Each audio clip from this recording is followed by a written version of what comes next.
มาส่งน้ำผ้าปีใหม่พี่น้องเนาะเอาบุญน้ำกันเด้อเนาะปีใหม่ฝ่าใหม่มาส่งน้ำผ้า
วัดที่สอง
ออกไซพรอยู่บ้านเนี่ย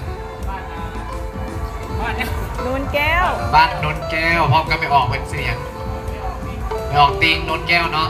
แอนมามันความอุปโภคนะเป็นจำนวนกัน200,000 กีบช่วยสมทบสร้างสาพัฒนาวัดวาของเขาเนาะขอให้เป็นของท่านแก้วของท่านทิพย์เนาะรับพรของเนาะ